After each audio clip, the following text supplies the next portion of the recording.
હોળી ધૂળેટીના પરમ પવિત્ર પર્વે રાજકોટના બાળકો, યુવાનો અને તમામ હરિભક્તોને જયપુરથી સાધુ અપૂર્વ મુનિદાસના ખાસ હેત ભર્યા જય સ્વામિનારાયણ.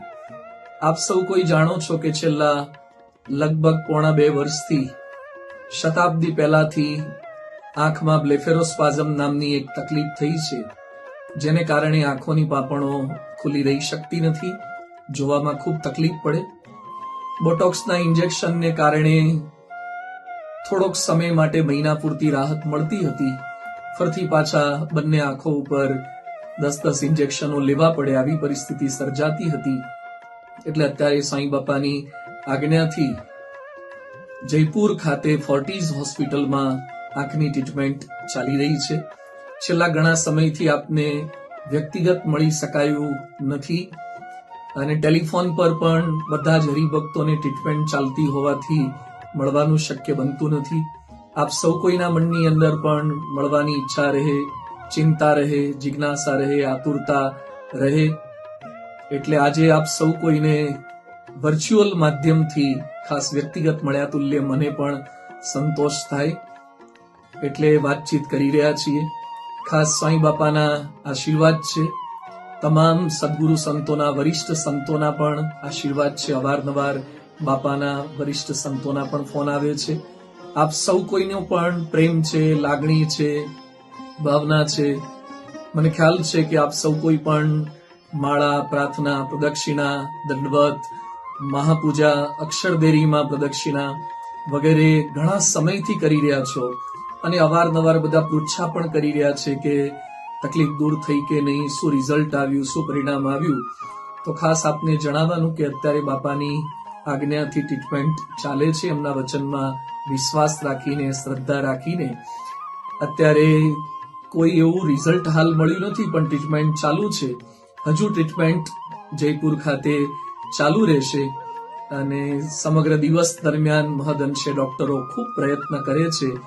એક્યુસ્કોપથી, માયોપલ્સથી, એક્યુપંક્ચરથી, બધી જુદી જુદી થેરાપીથી નર્વ સિસ્ટમને સ્ટિમ્યુલેટ કરવાનો પ્રયત્ન કરી રહ્યા છે.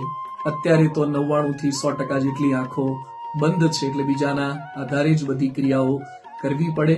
પણ ધીમે ધીમે બાપાના આશીર્વાદથી ખૂબ સારું થઈ જશે અને આપ બધાની પ્રાર્થનાથી સારું થઈ જશે. હોળી ધૂળેટીનું પરમ પવિત્ર પર્વ છે, તો ખાસ ઠાકોરજીના ચરણોમાં પણ પ્રાર્થના કરીએ છીએ. ભગતજી મહારાજનો પ્રાગટ્ય ઉત્સવ છે. ભગતજી મહારાજ જેવી સ્થિતિ થાય, ભગતજી મહારાજને માન, અપમાન, સુખ, દુઃખ, રાગ, દ્વેષ બધામાં જે બ્રાહ્મી સ્થિતિ હતી અને ગુણાતીત સંત માટે જે મરણિયા થયા અને અક્ષર પુરુષોત્તમના જ્ઞાન માટે એમણે જે દેહ કુરબાન કર્યો, એવો આપણે પણ આપણું સમગ્ર જીવન મન, કર્મ, વચન અને તન, મન, ધનથી મહારાજ સ્વામી અક્ષર પુરુષોત્તમ મહારાજ અને પ્રગટ ગુરુરી મહંત સ્વામી મહારાજ માટે કુરબાન કરી શકીએ.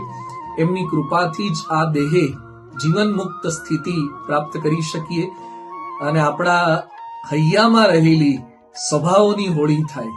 બાહ્ય હોળી તો આપ કરશો, પરંતુ સ્વભાવોની હોળી થાય, દુર્ગુણોની હોળી થાય, કુટેવોની હોળી થાય, આ બધી હોળી થઈ જાય. અને આવતીકાલે પુષ્પ દોલોત્સવ પણ છે. જો કે આપણે તો બાપાની હાજરીમાં 21મી એપ્રિલે રાજકોટના તમામ હરિભક્તો સ્વયંસેવક બનીને ખૂબ મોટી સંખ્યામાં દેશ વિદેશના હરિભક્તોની હાજરીમાં બાપાના રંગે રંગાવાના છીએ. વર્ષો સુધી આપણે પ્રમુખ સ્વામી મહારાજ ને મહંત સ્વામી મહારાજના રંગે રંગાયા છીએ.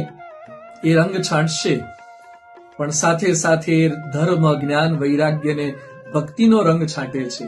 તો આજે અહીંયા આપ સૌ કોઈ માટે અમે એ પણ પ્રાર્થના કરીએ છીએ કે આપણે બધા એમના જેવા દિવ્યતાના રંગે રંગાઈએ, દાસ ભાવના રંગે રંગાવીએ, સેવા, સમજણ, સ્થિરતા, સહનશીલતાના રંગે રંગાવીએ અને એ રંગ કદાપી આપણા જીવનમાંથી ઓછો ના થાય, ઉતરે નહીં અને આપણા સંપર્કમાં આવનારને પણ એ ઉપાસનાનો રંગ લાગે, એ સત્સંગનો રંગ લાગે, એવો રંગ આપણને લાગે.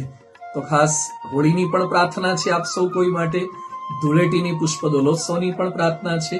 21મી એપ્રિલે ખૂબ મોટી સંખ્યામાં આપણે બધા સાથે મળીને, ખાસ બાપાએ આશીર્વાદ તો આપ્યા છે કે ફૂલદોલ પહેલા કંઈક સારું પરિણામ મળે, તો આપણે બધા સાથે મળીને પુષ્પ દોલોત્સવનો લાભ લઈએ, સેવા કરીએ, એમના રંગે રંગાઈએ, એ પણ પ્રાર્થના કરીએ છીએ. આજે જયપુરમાં આપ સૌ કોઈને યાદ કરીને ઠાકોરજીના દર્શન પ્રાર્થના કરું છું, અભિષેક કરું છું કે આપ બધાના શુભ સંકલ્પો પૂર્ણ થાય, આપનું સ્વાસ્થ્ય સારું રહે, આપના તમામ પરિવારજનોનું સ્વાસ્થ્ય સારું રહે.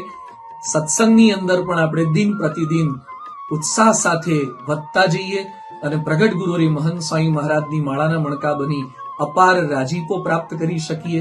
ન કેવળ રાજકોટના જ પરંતુ દેશ વિદેશના અનેક ભક્તોને લાગણી છે, પ્રેમ છે, એટલે આપ સૌ કોઈ પણ ચિંતા કરી રહ્યા છો, પ્રાર્થના કરી રહ્યા છો અને આવા સમયે બીએપીએસ એક પરિવારની ભાવનાના દર્શન થાય છે, પરસ્પર પ્રીતિના દર્શન થાય છે, સુહૃદ ભાવના દર્શન થાય છે.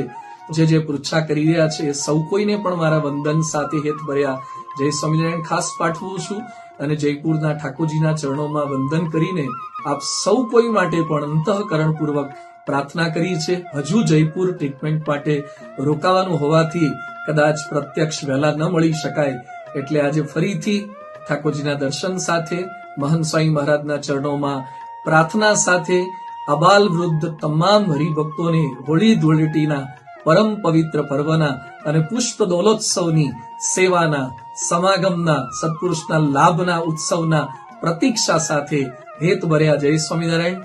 રાજી રહેજો, ખાસ આશીર્વાદ આપજો અને વહેલી તકે આપ સૌ કોઈના દર્શન થાય એવી પ્રાર્થના.